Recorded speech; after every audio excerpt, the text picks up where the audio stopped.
صبح بدا من طلعته. امام راضی کہتے ہیں کہ سیدہ فاطمہ الزہرا رضی اللہ تعالی عنہ کے دونوں شہزادے حسنین کریمین بیمار ہو گئے تو سیدہ نے منت مانگی کہ بچوں کو شفا ہوگی تو 3 روزے رکھوں گی. شفا ہو گئی، روزے بھی رکھ لیے. اور جب مولا علی شیر خدا روزہ رکھنے کے لیے بیدار ہوئے، سیدہ فاطمہ الزہرا بیدار ہوئیں تو امام حسن اور حسین بھی اٹھ گئے. 7-8 سال کی عمر. اماں جی ہم نے بھی رکھنا ہے. صبح کھجور اور دودھ سے روزہ رکھ لیا گیا. این افطاری کے وقت مولا علی کہتے ہیں فاقے چل رہے تھے، کہیں سے میں جون لایا تھوڑے سے.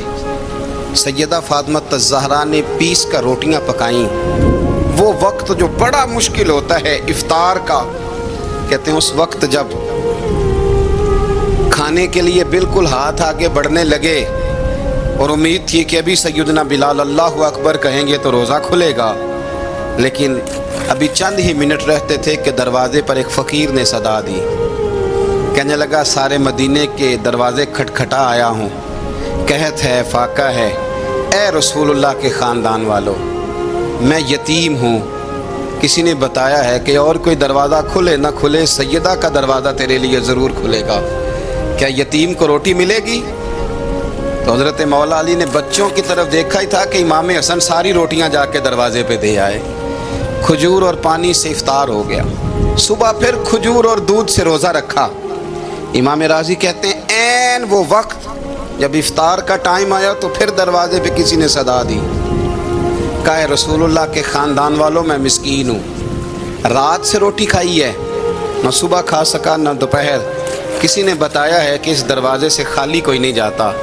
امام حسن نے پھر سارا لنگر اٹھایا اور پھر جا کے دے دیا. تیسرا دن پھر ہوا. مجھے لگتا ہے جب افطار کا ٹائم آیا ہوگا نا تو یہ خود ہی سارے دروازے پہ دیکھتے ہوں گے، یہ کوئی آیا نہیں لینے والا ابھی تک. لگتا ہے کہ نظریں دروازے پہ تھیں. این افطار کے وقت 3 روٹیاں جب جوں کی پک کے آئی تو ایک بھکاری نے صدا دی. کہنے لگا میں قیدی ہوں، آج ہی قید سے رہائی ملی ہے. پہلے دن کسی کے دروازے پہ صدا ملی ہے، دی ہے روٹی ملے گی. امام حسن وہ کھانا دے کے واپس لوٹے. کھجور اور پانی سے افطار ہوا اور جیسے ہی مسجد نبوی میں تینوں باپ بیٹا نماز پڑھنے گئے تو مولا علی کہتے مجھے بتانا نہیں پڑا. رسول کریم نے میری طرف دیکھ کے فرمایا علی تیرا، فاطمہ کا، حسن اور حسین کا 3 دن والا عمل خدا کو بھی بڑا پسند آیا ہے اور محمد مصطفیٰ کو بھی بڑا پسند آیا، بڑا پسندیدہ عمل. میں کہتا ہوں کہ حضرت فاطمہ نے نا ان کی تربیت پہلے ہی کر دی تھی 3 دن بغیر افطار کے روزہ رکھنے کی. وہ ٹریننگ گھر سے ہو چکی تھی. اب میدان کربلا میں 3 دن بھوکا پیاسا رہنا ان کے لیے مشکل نہیں تھا. حضرت جناب سیدہ زینب بنت ابی رافع کہتی ہیں کہ سیدہ فاطمہ الزہرا ایک دن اپنے دونوں شہزادوں کو لے کے، جب حضور کی طبیعت مبارک بظاہر علیل تھی جس میں حضور کا وصال ہوا، دونوں شہزادے لے کے سیدہ فاطمہ نبی کریم کی بارگاہ میں گئیں. کہنے لگی یا رسول اللہ میرے بچوں کو کچھ دیجئے. سیدہ پاک تو حضور اٹھ کے بیٹھ گئے. اس کندھے سے امام حسن کو لگایا اور اس سے امام حسین کو لگایا اور فرمایا فاطمہ یہ جو میرا حسن ہے نا اس کو میں اپنی ہیبت اور سرداری دیتا ہوں، اور فرمایا یہ جو میرا حسین ہے نا حسین کو میں اپنی جرت اور سخاوت دیتا ہوں. میرا حسین جرت مند ہوگا اور سخی ہوگا. داتا گانج بخش علی حجویری، امام الاولیاء، سید الاصفیاء، داتا صاحب کشف المعجوب میں فرماتے ہیں ایک دن نا امام حسین کے پاس ایک شخص آیا بڑی دور سے کچھ مانگنے کا، حضور کچھ دیجئے. وہ شخص کہتا ہے کہ میرا ظرف یہ تھا کہ 4-5 دینار ملیں گے. تو امام حسین فرمانے لگے تھوڑی دیر بیٹھ جا، رزق آ رہا ہے. تو امام حسین کو حکومت وقت کی طرف سے نا 5 تھیلیاں ملی جس میں ایک تھیلی میں 500 اشرفیاں تھیں. 5 تھیلیاں آئیں لیکن اس کو آنے میں نا ذرا دیر ہو گئی.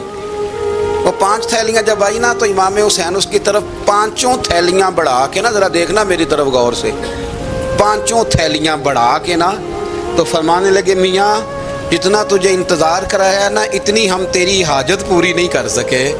تو یہ نہ محسوس کرنا کہ حسین کے دروازے پہ بیٹھا بھی رہا ہوں تو ملا کیا ہے، یہ نہ محسوس کرنا. وہ شخص کہتا ہے جب میں نے وہ تھیلیاں کھولی اور پھر میری نظر امام حسین پہ پڑی تو میرے اندر سے آواز آئی، اگر حسین ابن علی اتنے سخی ہیں تو محمد عربی کتنے سخی ہو۔ اگر یہ معیار ان کا ہے، ان کا یہ معیار ہے، اور خود بھیک دیں، خود ہی کہیں منگتے کا بھلا ہو، خود کہنے لگے جتنا انتظار کرایا ہے اتنی تیری مدد کر سکے۔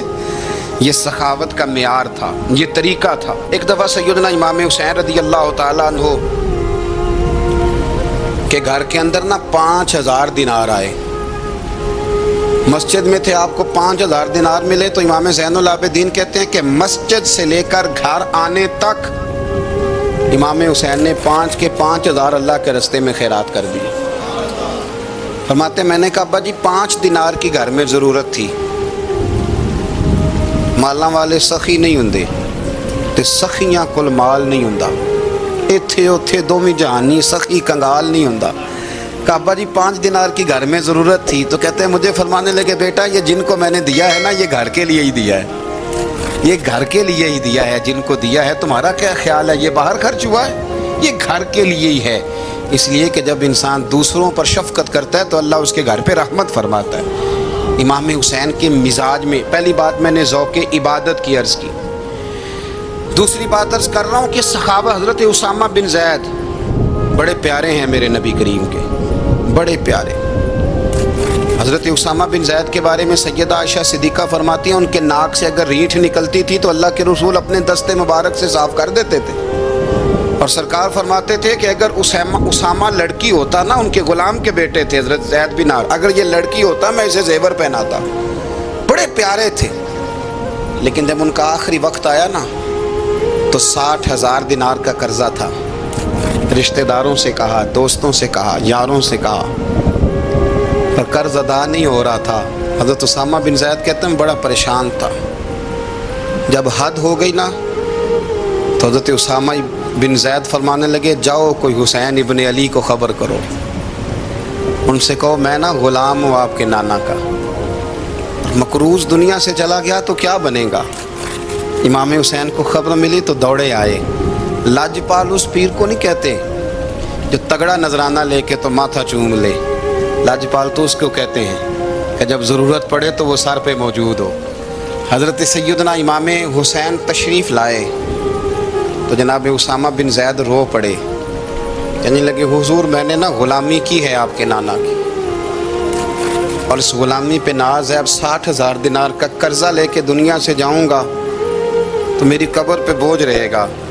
امام حسین خادم کو بھی کہہ سکتے تھے جاؤ گھر پیسے پڑے ہیں لے آؤ، امام حسین خود گئے، چادر اوڑھ کے تو اس کی اوٹ میں بکل میں 60,000 دینار چھپا کے لائے، اور جناب اسامہ بن زید کے سامنے رکھ کے کہنے لگے اسامہ یار پیسے رات کو ہی آئے تھے، میں سوچ رہا تھا مجھے تو ضرورت نہیں، اللہ نے کس کا نصیب میرے گھر میں بھیج دیا، مجھے تو حاجت ہی نہیں تھی، اب پتہ چلا پیسے تیرے تھے، اللہ نے حسین کی ڈیوٹی لگائی ہے کہ جا کے دے آ۔ حضرت اسامہ بن زید رو پڑے، فرمانے لگے اللہ آپ کو بہترین صلہ عطا فرمائے۔ امام بڑا ہی پیار کرتے تھے۔ گھوڑے پہ جا رہے تھے، کچھ فقیر غریب لوگ بیٹھ کے روٹی کھا رہے تھے، کھا رہے تھے سڑک کے کنارے، تو امام زین العابدین فرماتے ہیں کہ جب امام حسین گزرے تو انہوں نے آواز دی حضور دل کرتا ہے ہمارے ساتھ بیٹھ کے روٹی کھائیں۔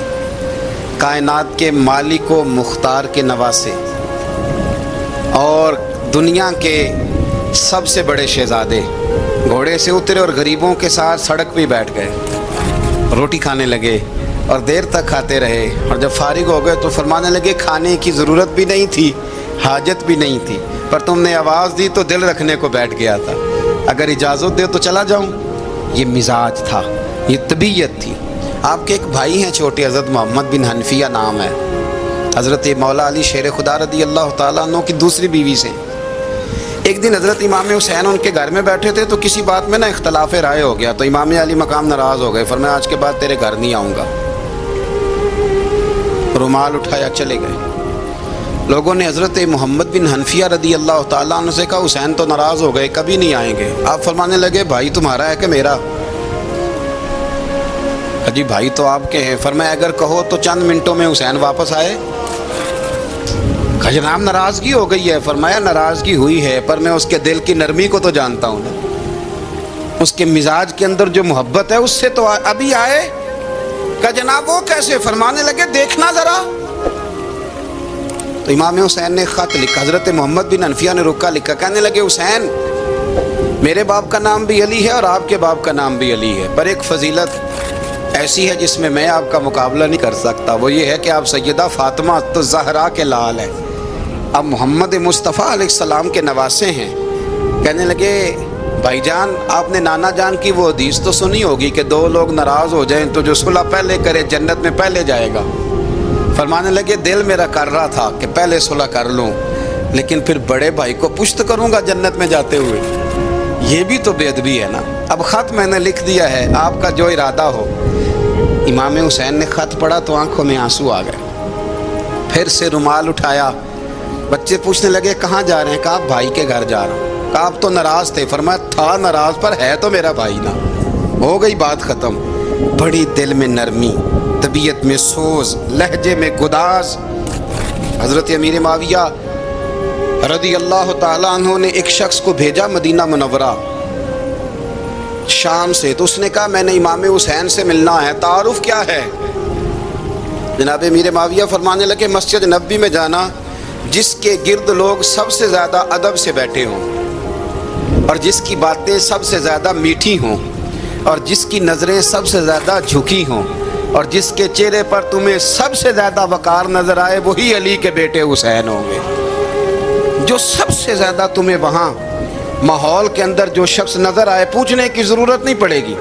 وہ شخص کہتا میں مدینے آیا تو میں نے واقعی ایک شخص کو دیکھا کہ شہد کے گرد مکھیوں کا اتنا ہجوم نہیں ہوتا جتنا امام حسین کے گرد رسول اللہ کے غلاموں کا ہجوم تھا، لیکن نظریں جھکی ہوئی، باتیں میٹھی، لہجہ گداز گداز، لفظوں میں رانائی، اور لوگ کئی باتیں پوچھتے تو علی کے صاحبزادے ایک آدھ جملہ بولتے تو لگتا یہ کہ وہ جملہ سیدھا دل میں اترتا چلا جاتا ہے۔ امام علی مقام کے کردار میں نا کچھ باتیں بڑی زیادہ تھیں، بہت زیادہ تھیں، بڑا حسن تھا۔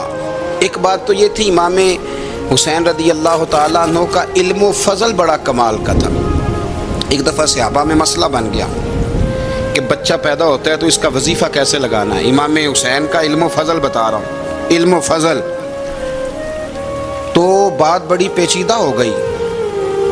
حضرت عبداللہ ابن زبیر کے پاس لوگ آئے، کہنے لگے کہ آپ بڑے صاحب علم و فضل ہیں، آپ نے حضور علیہ الصلوۃ والسلام کے ساتھ وقت گزارا ہے، تو مسئلے کو حل کریں کہ بچہ پیدا ہونے کے بعد حکومت اگر وظیفہ لگائے گی تو کب لگائے گی؟ جب بحث طول پکڑ گئی، مسئلہ حل نہیں ہوتا تھا، تو حضرت عبداللہ ابن زبیر کہنے لگے ہم سے نہیں حل ہوگا، ایک بندہ ہے جس کے سینے میں رسول اللہ صلی اللہ تعالیٰ علیہ وسلم کے نور نبوت کا فیضان ہے، وہ یہ مسئلہ حل کریں گے۔ تو کہا وہ کون سے؟ آپ فرمانے لگے جب ہم سے مسائل حل نہیں ہوتے تو ہم ان کے علم سے فائدہ اٹھاتے ہیں۔ کہا کون ہے؟ کہا جناب امام حسین۔ تو لوگ حضرت امام حسین کے پاس گئے کہ حضرت یہ ایک مسئلہ الجھ گیا ہے کہ بچہ پیدا ہو تو وظیفہ کب لگانا ہے؟ فرمایا الجھنے والی بات ہی کوئی نہیں، پیدا ہونے کے بعد جب وہ پہلی دفعہ آواز نکالے تو اس کا وظیفہ لگا دو۔ اس کا مطلب یہ ہے کہ وہ دنیا میں آ گیا ہے، اس نے اپنے آنے کا اظہار کر دیا ہے، اعلان کر دیا ہے، اب اس کا وظیفہ لگا دو۔ تو اس پر پھر صحابہ کا اتفاق ہو گیا۔ امام حسین کے علم سے، فضل سے لوگ فیض اٹھاتے تھے۔ حضرت سیدنا امام حسین کی شہادت کے بعد حضرت عبداللہ ابن زبیر رضی اللہ تعالیٰ عنہ نے قاتلان حسین سے خطاب کیا اور فرمانے لگے اللہ کی قسم تم نے اس شخص کو شہید کیا ہے جو راتوں کو لمبے لمبے قیام کرتا تھا، اور تم نے اس شخص کو شہید کیا ہے جس سے میں دن میں جب بھی ملتا تھا تو وہ روزے سے ہوتا تھا۔ تم نے اس شخص کو شہید کیا جو قائم اللیل تھا، صائم الدہر تھا، اس شخص کو تم نے شہید کیا۔ آپ کو پتہ ہے کہ میدان کربلا میں جب 9 محرم کو ابن سعد نے امام حسین سے کہا کہ جنگ کرو اگر یزید کی بیعت نہیں کرنی، تو امام حسین نے فرمایا ایک رات کی مہلت دے دو، ایک رات کی مہلت دے دو۔ حضرت امام زین العابدین کہتے ہیں میں نے اپنے والد گرامی سے عرض کی کہ ابا جی آپ جہاد سے دور جانے والے تو ہیں نہیں، آپ تو جہاد سے پیار کرنے والے ہیں، اور یہ بھی پتہ ہے مجھے کہ یہ جنگ اب ہو کے رہے گی، تو ایک رات کی مہلت لینے کا معنی کیا ہے؟ بھئی کل بھی لڑنا ہے اور رات بھی لڑنا ہے، تو ابا جی ایک رات کی مہلت۔ تو سیدنا امام حسین رضی اللہ تعالیٰ عنہ فرمانے لگے بیٹا رات کی مہلت اس لیے لی ہے کہ میں آج رات کھل کے اپنے رب کی عبادت کر لوں، میں استغفار کر لوں، میں لمبے سجدے کروں۔ اور کہا زین العابدین تو جانتا ہے نا کہ مجھے نماز سے، تلاوت سے، دعا سے اور استغفار سے بڑا پیار ہے۔ رسول کریم علیہ السلام نے فرمایا، جامع ترمذی میں موجود ہے، فرمایا میں جا رہا ہوں پر تمہیں دو بڑی بھاری بڑی وزنی چیزیں دے کے جا رہا ہوں۔ صحیح ستہ کی روایت، دو وزنی چیزیں تمہارے بیچ چھوڑ کے جا رہا ہوں، اگر ان کو تھام کے رہو گے تو کبھی گمراہی تمہارے پاس نہیں آئے گی۔ یا رسول اللہ وہ کون کون سی؟ فرمایا ایک اللہ کی کتاب دے کے جا رہا ہوں اور دوسرا اپنا خاندان دے کے جا رہا ہوں۔ اگر اہل بیت نبوت کو تھامے رہو گے، ہمارے بزرگوں نے لکھا ہے کہ یہ جو حضور نے کتاب اللہ اور پھر اپنی اہل بیت کا تذکرہ فرمایا تو اس کا مطلب یہ ہے کہ تھیوری دیکھنی ہوئی تو قرآن دیکھنا، اور پریکٹیکل دیکھنا ہوا تو علی اور فاطمہ کو دیکھنا، حسن اور حسین کو دیکھنا، ان کو دیکھنا۔ نبی کریم علیہ الصلوۃ والسلام کے اہل بیت مینارہ نور ہیں، ان کی محبت، ان کا پیار کیوں بھلا؟ اس لیے کہ یہ وہ خوبصورت لوگ ہیں جن کو خود میرے نبی پاک نے تراشا ہے۔ ان کی سیرت میں جتنے رنگ ہیں وہ رسول کریم نے خود بھرے ہیں۔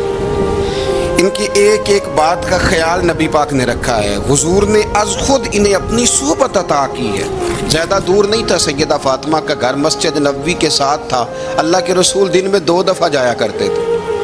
پھر بھی کبھی کبھی فرماتے فاطمہ میرا دل کرتا ہے آج میں رات تیرے گھر میں قیام کروں، تو سیدہ فاطمہ الزہرا فرماتی ہیں کہ آمنہ کے لال اس طرح بھی میرے گھر میں قیام کرتے تھے کہ حضور چارپائی پہ لیٹتے تھے تو ایک کندھے پہ امام حسن کا سر ہوتا تھا اور دوسرے پہ امام حسین کا سر اقدس ہوتا تھا، اور فرماتی ہیں رات کو کبھی حسنین کریمین دودھ مانگتے تو میں اٹھتی دودھ دینے کے لیے، تو حضور فرماتے لیٹ جاؤ آج میرے ساتھ سوئے ہیں تو دودھ بھی میں ہی پلاؤں گا، تو محبوب اٹھتے ان کے لیے دودھ لاتے برتن سے نکال کے۔ حضور نے انہیں وقت دیا اور پھر ان کی چھوٹی چھوٹی چیزوں کا خیال رکھا۔ صحیح بخاری میں موجود ہے، تربیت پر توجہ دی۔ امام حسین تشریف لائے، ابھی عمر مبارک 7 سال کے قریب تھی، مسجد نبوی میں صدقے کی کھجوروں کا ڈھیر لگا ہوا تھا۔ چھوٹا بچہ جو ہوتا ہے نابالغ، اس پر شریعت کے احکامات نہیں آتے۔ صدقے کی کھجوروں کا ڈھیر تھا مسجد نبوی میں۔ یہ تربیت ہے، یہ ٹریننگ ہے جو اللہ کے محبوب نے خود انہیں عطا فرمائی۔ صدقے کی کھجوروں کا ڈھیر تھا، امام حسین حضور کے ساتھ آئے تو امام علی مقام نے ایک کھجور اٹھا کے منہ میں رکھ لی۔ شارحین نے لکھا ہے لگتا یہ ہے کہ کئی دنوں کی بھوک تھی، کیونکہ یہ فاقہ اہل بیت کا بڑا محبوب ہے۔ مجبور نہیں تھے، وہ تو خزانوں کے مالک تھے، پر غریبوں سے محبت کی وجہ سے فاقے کیا کرتے تھے۔ یہ ان کی پسند ہے فاقہ کرنا۔ تو ایک کھجور امام علی مقام نے رکھ لی تو اللہ کے رسول نے گلے میں انگلی ڈال کے نکال دی، تو فرمایا حسین یہ صدقہ ہے، یہ میری اہل بیت کے لیے درست نہیں ہے۔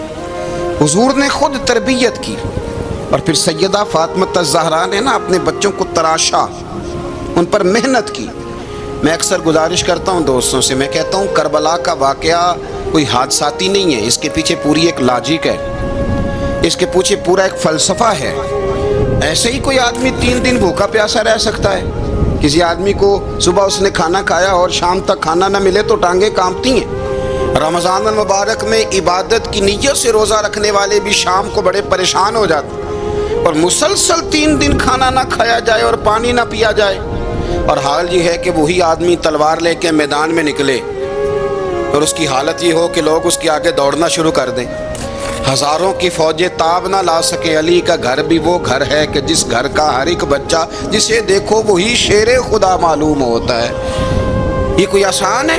اس کے پیچھے پوری ایک اس کے پیچھے فلسفہ ہے۔ امام راضی کی تفسیر کبیر دیکھیے گا، حضرت امام حسین کی وہ شخصیت تھی کہ مشکات میں حدیث ہے، نبی پاک صلی اللہ تعالیٰ علیہ وسلم کی چچی جناب ام فضل صبح صبح گھبرائی حضور کی بارگاہ میں آئیں، عرض کی یا رسول اللہ صلی اللہ علیہ وسلم آج میں نے عجیب خواب دیکھا ہے، میں ڈر گئی ہوں۔ حضور نے فرمایا چچی کیا دیکھا؟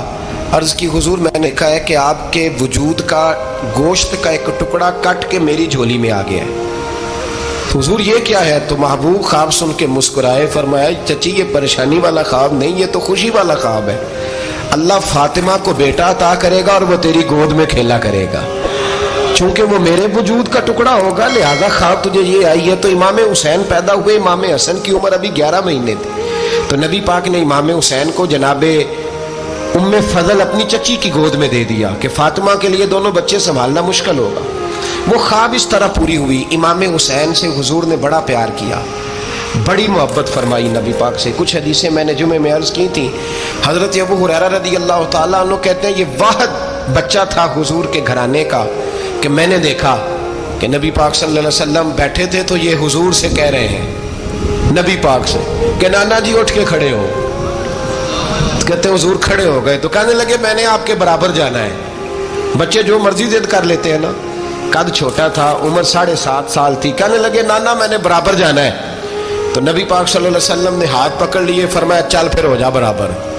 تو حضرت ابو ہریرہ کہتے ہیں انہوں نے حضور نے ہاتھ پکڑے، اوپر کھینچا تو امام حسین نے پہلے اپنے پیر حضور کے گھٹنوں پہ رکھے، پھر نبی پاک کے سینے پہ رکھے، اور جب ان کا قد سر تھوڑا سا حضور سے اونچا ہو گیا تو محبوب فرمانے لگے چل بس کر، تو نے تو کہا تھا آپ کے برابر ہونا ہے، تو اوپر نکل گیا ہے، چل بس کر۔ فرماتے پھر امام حسین نے زبان باہر نکالی تو محبوب ان کی زبان چوسنے لگے، پھر ساتھ لٹا لیا اور انہیں سونگھنے لگے۔ تو میں نے عرض کی حضور آپ حسین کو سونگھتے کیوں ہیں؟ تو فرمایا ابو ہریرہ مجھے حسین کے وجود سے جنت کی خوشبو آتی ہے، مجھے حسین کے وجود سے جنت کی۔ ایک دن حضور گزر رہے تھے، اصل اس طرح تھا کہ یہ نبی پاک کا حجرہ تھا، جن لوگوں کو اللہ نے مدینے کی زیارت کرائی ہے وہ جان سکتے ہیں، نبی پاک کا حجرہ تھا تو حضور کے حجرے کی اس جانب یعنی مسجد کی جو بالکل سیدھ ہے اس کی بیک میں سیدہ فاطمہ رہتی تھی۔ تو حضور اکثر نہ نماز کے لیے جب نکلتے تو حضرت فاطمہ کے حجرے کے پاس سے ہو کر دوبارہ محراب میں جاتے۔ محبوب حجرے کے پاس سے گزرے تو امام حسین رو رہے تھے، تو حضرت فاطمہ نے کسی بات میں جھڑک دیا تو امام حسین رونے لگے۔ تو نبی پاک نماز کے لیے گئے تو واپس لوٹ آئے، اور واپس تشریف لا کے کہا فاطمہ حسین کو کیا ہوا؟ عرض کی یا رسول اللہ تنگ کر رہے تھے میں نے ڈانٹ دیا ہے۔ کیا خوبصورت جملے ہیں حدیث پاک میں۔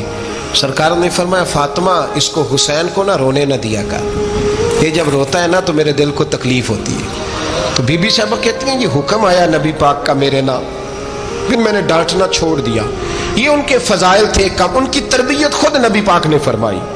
پہلی بات تو یہ ہے کہ نبی پاک نے دعا مانگی تھی یا اللہ میرے گھر والوں کو زیادہ روزی نہ دینا، انہیں ایک وقت روٹی دینا، ایک وقت کی بھوک دینا۔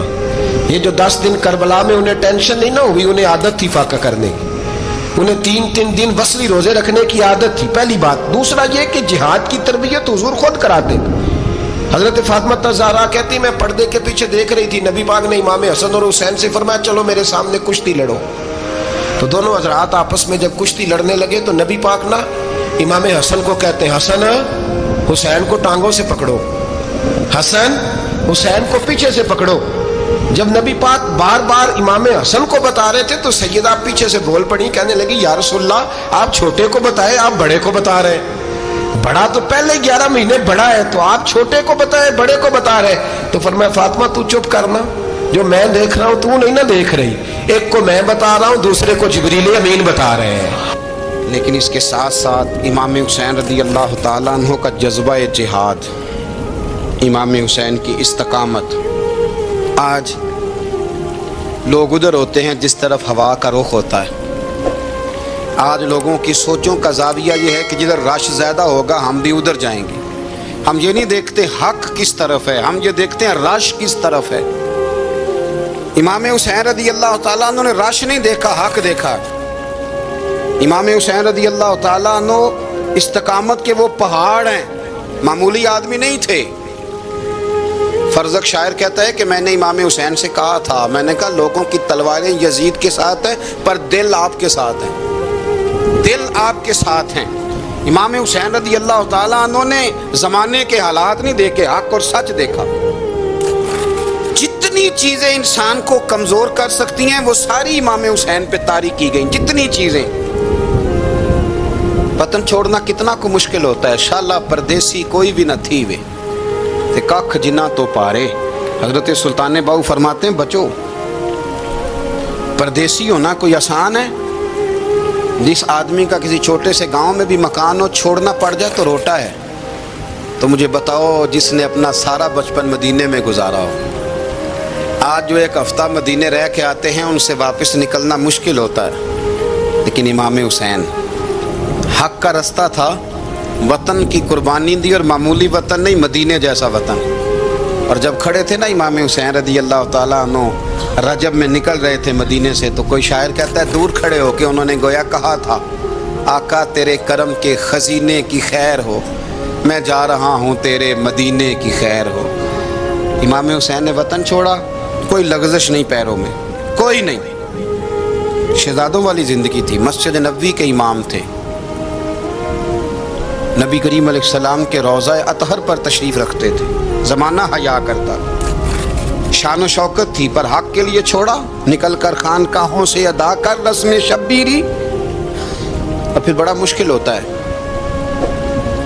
جس شخص کے ساتھ بچے اور عورتیں ہوں وہ تو یہ کہہ کے لڑائی سے جان چھڑاتا ہے کہ میرے ساتھ فیملی ہے، نہ ہوتی تو تجھے بتاتا، پر امام حسین کو اولاد بھی کمزور نہیں کر سکی، عورتوں کا ساتھ ہونا کمزور نہیں کر سکا۔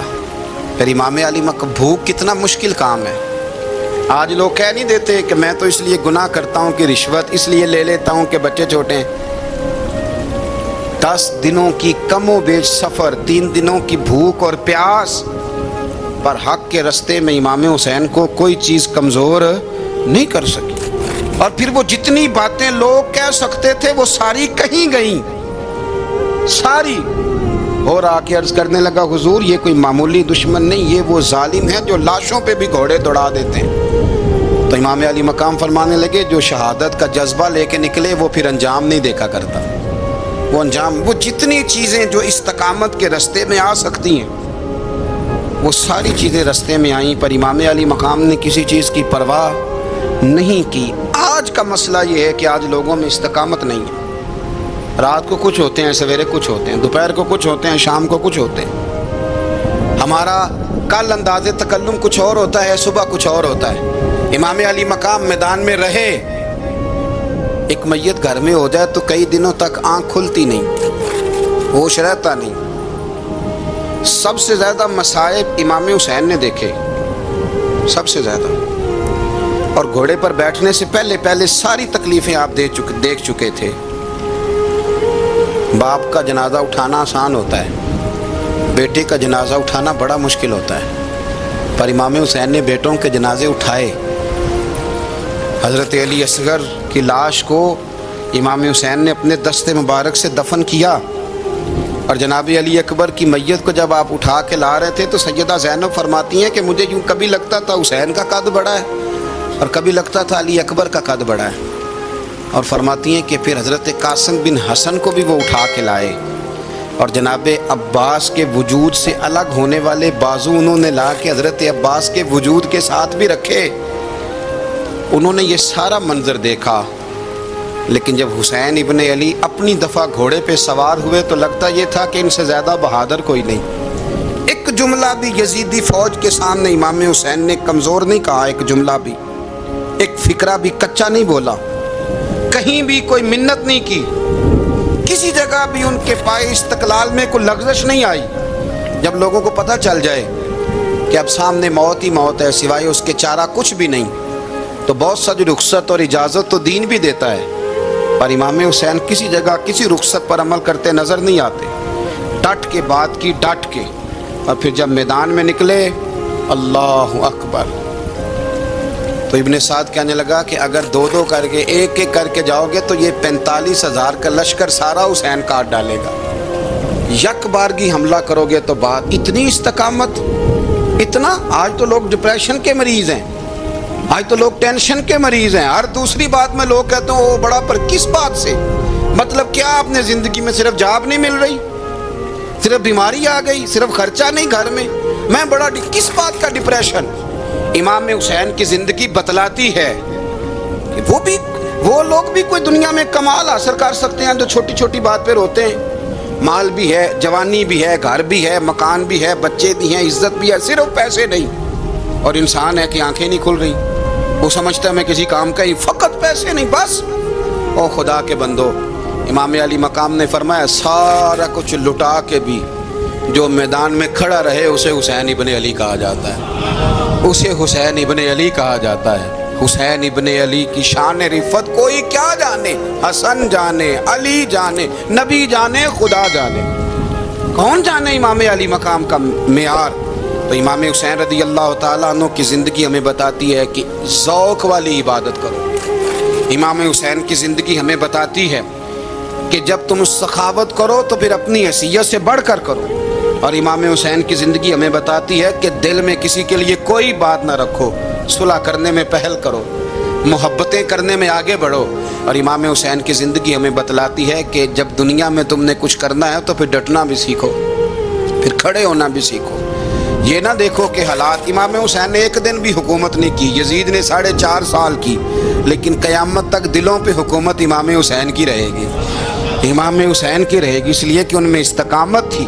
امام حسین کے ساتھ اس وقت 72 لوگ تھے، لیکن آج کائنات کا ذرہ ذرہ امام حسین کے ساتھ ہے۔ اس کا مطلب ہے وقت لگتا ہے، نظریہ غالب آ ہی جایا کرتا ہے، تو استقامت والی زندگی گزاریں۔ حضرت عمر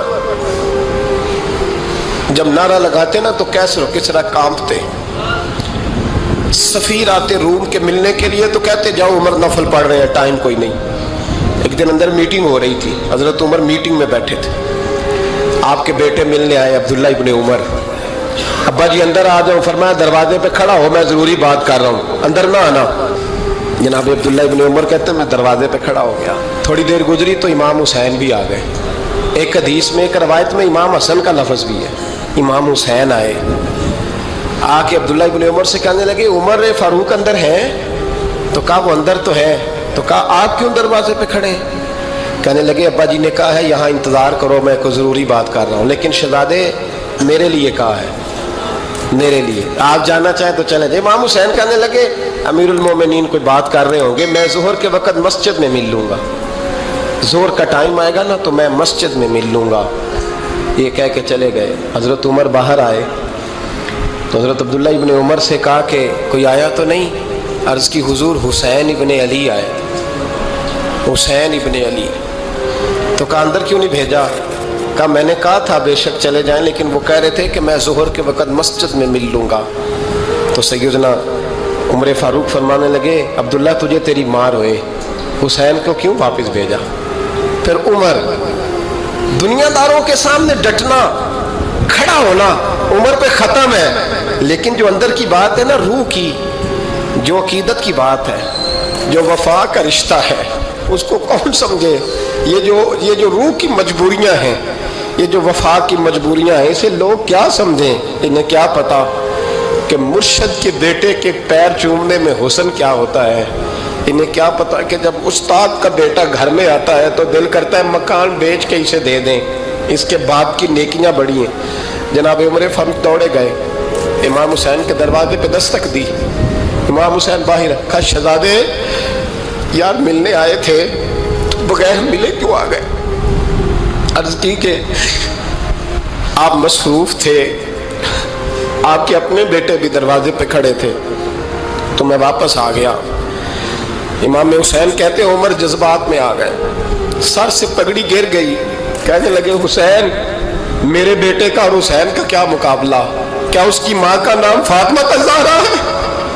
کیا اس کی نانی کا نام خدیجہ الکبریٰ ہے؟ کیا اس کے نانے کا نام محمد مصطفیٰ ہے؟ اور پھر سر سے پگڑی اتری تھی، اپنے بال زور سے پکڑ لیے، کہنے لگے حسین میں نا مکے میں اونٹ چرایا کرتا تھا اور ڈنڈوں سے مار کھاتا تھا اپنے باپ سے، یہ جو آج ساری دنیا میں عمر کے نعرے لگتے ہیں یہ تیرے نانے کا صدقہ ہے۔ شہزادے میری وفا اور میری وفا میں جب تیرا دل کرے نا دوڑ کے آ جایا کر۔ عمر تو لوگ، ایک دن امام حسین نے آ کے نا جناب فاروق اعظم سے کہا، خطبہ دے رہے تھے بچوں کی طبیعت شروع میں، پتہ نہیں کیا بات آئی امام حسین کے دل میں، کہنے لگے عمر نیچے اترو، یہ میرے نانا کا منبر ہے۔ تو حضرت سیدنا عمر، سنو کبھی میرا بھی بچہ آ جائے تو میں کہتا ہوں اس کو پکڑو یار، بچوں کو تو نہیں نا جمعوں میں مطلب ذکر کیا جاتا، اترنا میرے نانے کا منبر ہے۔ جناب عمر اتر کے نیچے کھڑے ہو گئے تو کہا جا کے اپنے نانے کے منبر پہ بیٹھ۔